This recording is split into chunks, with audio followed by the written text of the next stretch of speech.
नमस्कार.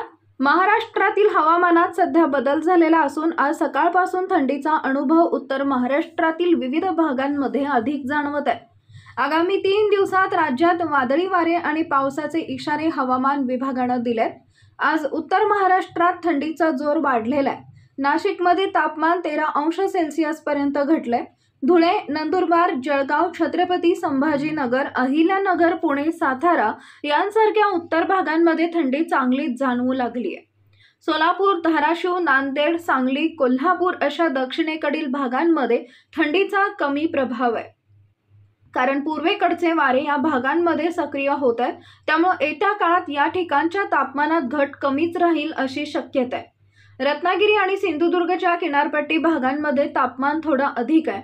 मात्र उत्तर कोकणातील किनारपट्टीपासून दूर असलेल्या भागांमध्ये थंडीचा थोडाफार प्रभाव दिसून येतोय. राज्यातील हवामानात आणखी काही बदल दिसून येत आहेत. सध्या कमी दाबाच्या क्षेत्राचं तामिळनाडूच्या किनारपट्टीवर चक्राकार वाऱ्यांचं अस्तित्व आहे. पूर्वेकडून वाहणारे हे वारे महाराष्ट्राच्या दक्षिण भागात पोहोचत आहेत, ज्यामुळे सोलापूर, सांगली, धाराशिव, कोल्हापूर, सातारा विशेषतः कराड भाग अंशिक ढगाळ वातावरण दिसून आलंय. हवामान विभागाच्या अंदाजानुसार 14 नोव्हेंबर पासून राज्यात पाऊस होण्याची शक्यता निर्माण झाली आहे.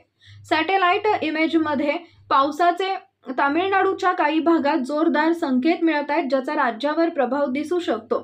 राज्यात पावसाची शक्यता नसली तरी उद्या दक्षिणेकडील भागात दुपारनंतर रात्री उशिरापर्यंत मेघगर्जनेसह पाऊस पडण्याची शक्यता आहे.